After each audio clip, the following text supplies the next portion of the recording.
Greetings, my friends. How are you today? We are alive despite the circumstances of life. God be praised. So, blessings to the Most High. Blessings to the Most High. Thank God for another journey. Hope you have had a wonderful week, my friend. I have. It's been busy, but I'm here. Yeah. Yes. Today, I just want to welcome everyone who has been listening and tuning in on our conversation. It is a good day. It's a blessed day. We are alive. We are well despite the circumstances of life. And today, I just want to, earlier on, the thought that came to me was about Greetings, my friends. How are you today? We are alive despite the circumstances of life. God be praised. So, blessings to the Most High. Blessings to the Most High. Thank God for another journey. Hope you have had a wonderful week, my friend. I have. It's been busy. Greetings, my friends. How are you today? We are alive despite the circumstances of life. God be praised. So, blessings to the Most High. Blessings to the Most High. Thank God for another journey. Hope you have had a wonderful week, my friend. I have. It's been busy, but I'm here. Yeah. Yes.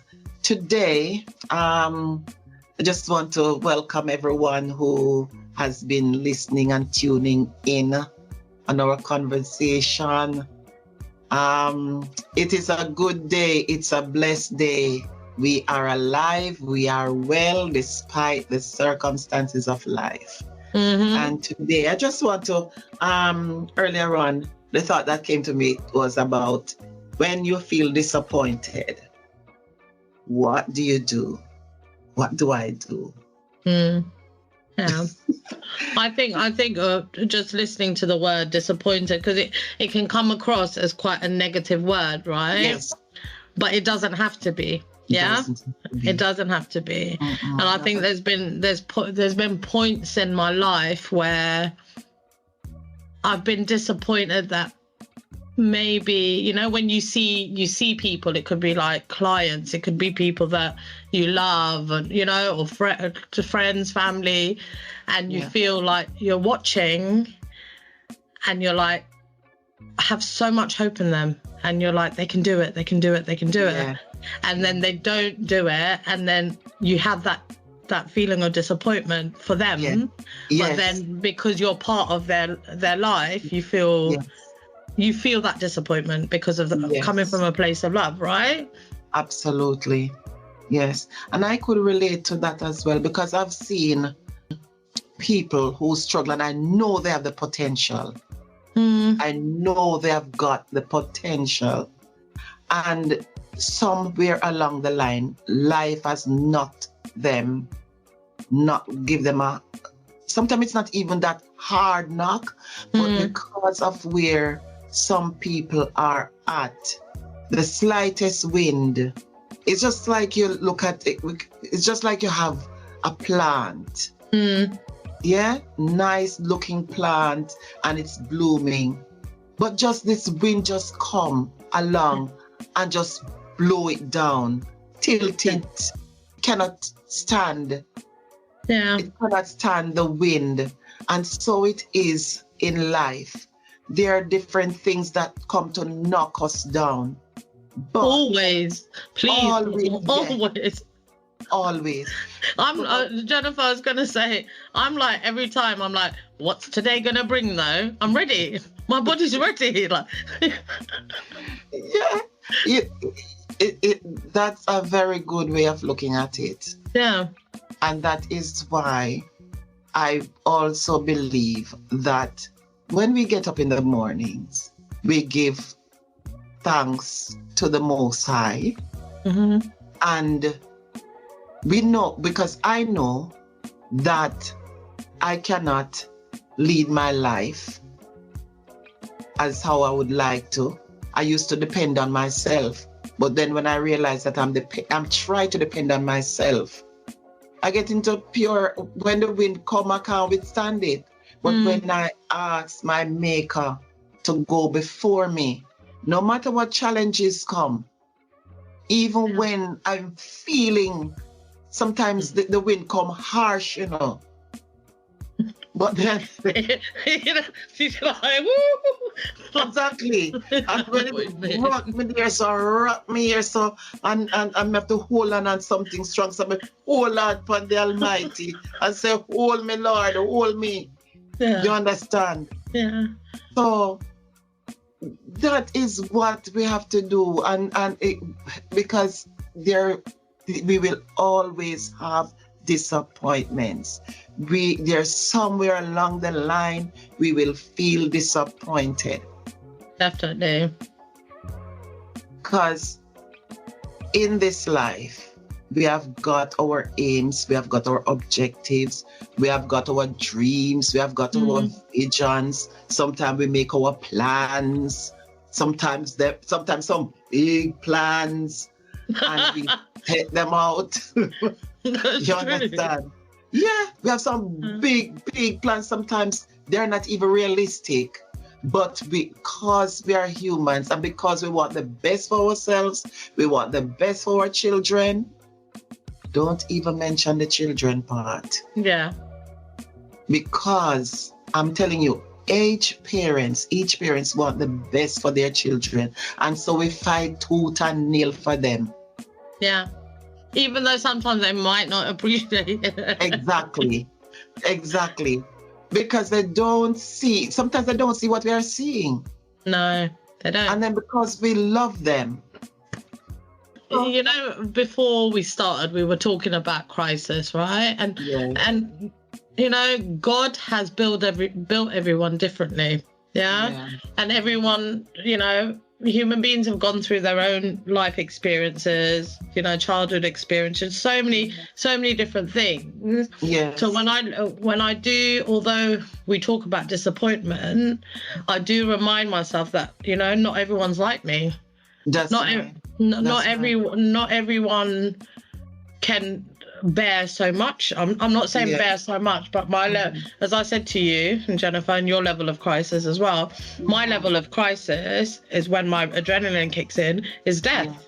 It's not even about money, it's not about, that's right. You know, what Absolutely. I don't and don't have, and but my level of like adrenaline and that wind blowing on me and me zoning out is when death, you know, when it's danger or death. Yeah. I would also agree with you, or I could say mine is similar to you, because I'm not mindful of earthly things. Me you know, either, I'm not, you see, like how you have, if people have like my car, or my house, or my this, or my that. I'm not that kind of person. No. As you say, like death and that kind of thing. I'm passionate about the things that really makes life meaningful.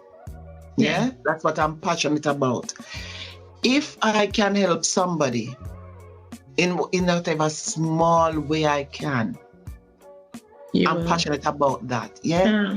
And I have lost things along the way.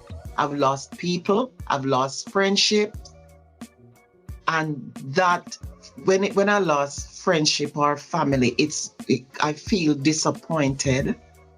I'm not disappointed with God, but I'm disappointed that I no longer have that friendship. Yeah. But then I have to appreciate life for what it is. There were times I couldn't come to terms with it.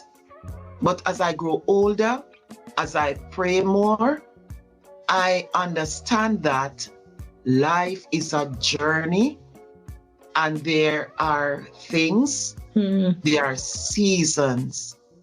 And somewhere in Ecclesiastes says that there is a time and season under the sun for everything. Yeah. There's a time to laugh, there's a time to cry, there's a time to pluck up, to pull down, and to build. No.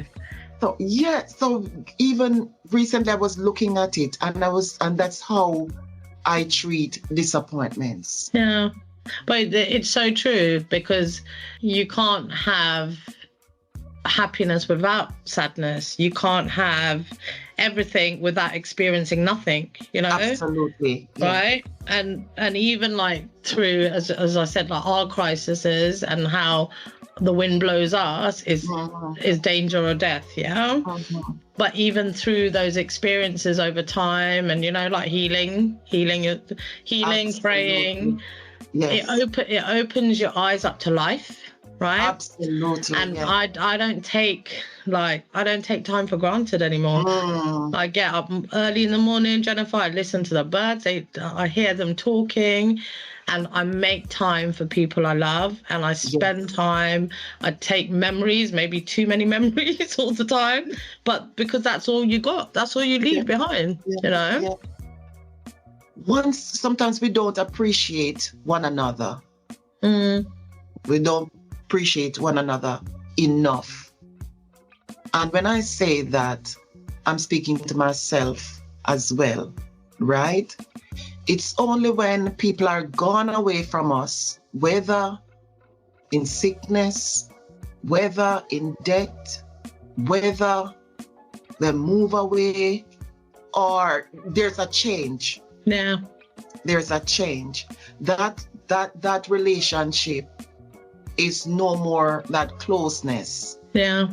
And then we start to wonder, we can reflect and say, oh my God, I really miss this. But that's why the memories are so important, right? Because as I said to you, like, firstly, we take things for granted. We take time for